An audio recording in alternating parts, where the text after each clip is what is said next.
चला मग मित्रांनो, पाहूया शेपूची वडी कशी बनवायची ते। त्याच्यासाठी आपल्याला लागणारे साहित्य आहे मल्टीग्रेन आटा, शेपू, हळद, ओवा, जिरं, मीठ आणि तेल। सर्वप्रथम एका पसरट भांड्यामध्ये आपण मल्टीग्रेन आटा घेणार आहोत। त्याचसोबत आपण त्यात घालूया मीठ, रंगासाठी थोडीशी हळद, जिरं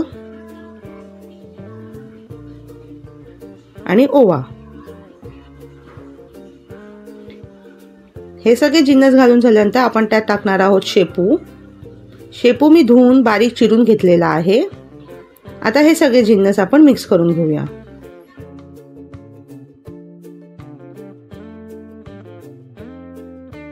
शेपूच्या भाजीचा जो मॉइश्चर आहे त्याचा वापर करून आपण सगळे जिन्नस मिक्स करून घेतलेले आहेत। आता थोडं थोडं करून पाणी घालून घेऊया आणि एक घट्टसर असं पिठाचा गोळा तयार करून घेऊया। मी मल्टीग्रेन आटा वापरलेला आहे, त्याऐवजी तुम्ही गव्हाचं पीठ सुद्धा वापरू शकता। आणि मल्टीग्रेन आटाची जर तुम्हाला रेसिपी हवी असेल तर माझ्या चॅनलवर ती अवेलेबल आहे, तुम्ही जाऊन पाहू शकता। थोडं थोडं पाणी घालून पिठाचा घट्ट असा एक गोळा तयार केलेला आहे। तेल लावून व्यवस्थित असं तो आपण मळून घेऊया।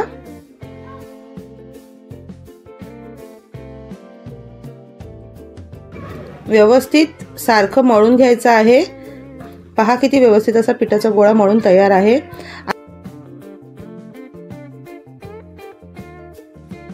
आता आपण या पिठाच्या गोळ्याला 10 मिनिटं रेस्ट करायला ठेवूया।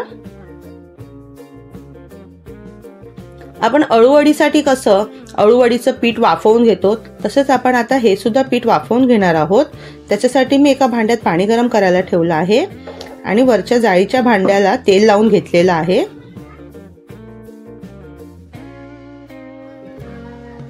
आता तेलाचा हात लावून आपण पिठाचा मस्त असा लांबट गोळा बनवून घेऊया। आपल्याला ज्या जाडीचे वड्या हव्या आहेत त्या जाडीचा आपण पिठाचा गोळा तयार करून घेऊया आणि आपण तो गोळा आपण आता स्टीम करायला ठेवूया।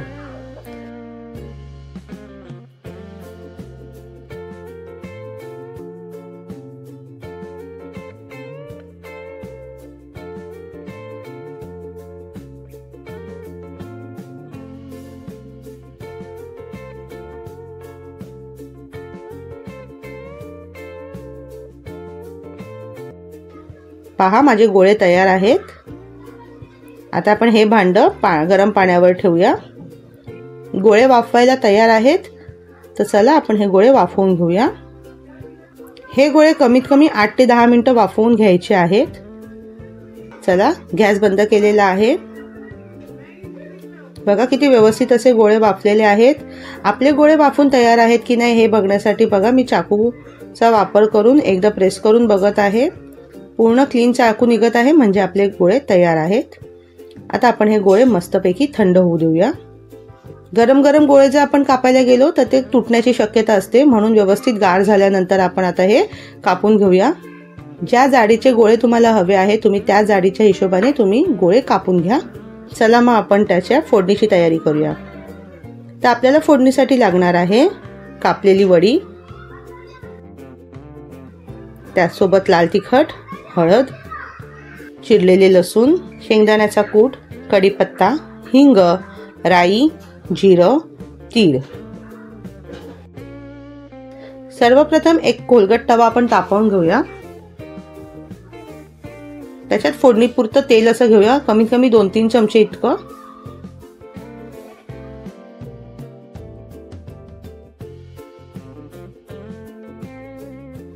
पहा तेल तापलेलं आहे। आता आपण त्या तेलात फोडणी घालूया। सर्वप्रथम राई,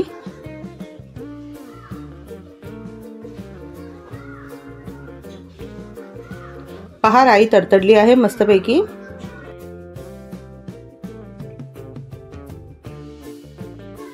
राई तडतडल्यानंतर आपण त्यात टाकणार आहोत थोडंसं जिरं,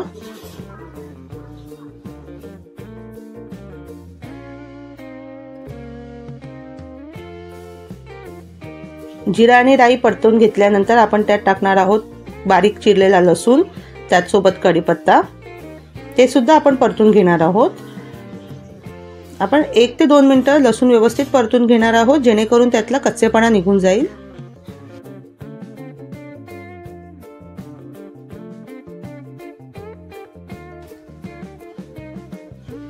आता आपण त्यात टाकूया थोडंसं हिंग आणि ते सुद्धा परतून घेऊया. तुम्हाला माहिती आहे का, ही जी शेपूची वडी आहे त्याला पारंपरिक शेपूची फुलं असं सुद्धा म्हटलं जातं. त्यात आपण हळद आणि आता लाल तिखट सुद्धा घालणार आहोत. घेऊया त्याचसोबत तीळ, शेंगदाण्याचा कूट हे सगळे जिन्नस सुद्धा घालून आपण परतून घेऊया. आपली मस्तपैकी फोडणी तयार आहे.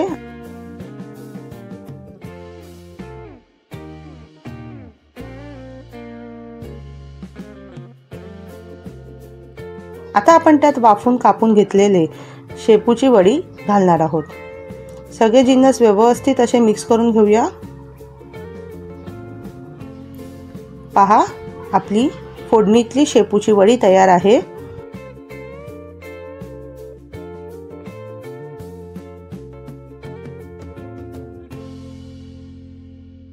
तयार आहे आपली शेपूची वडी. नक्की ट्राय करा आणि आम्हाला कळवा कशी झाली आहे ते.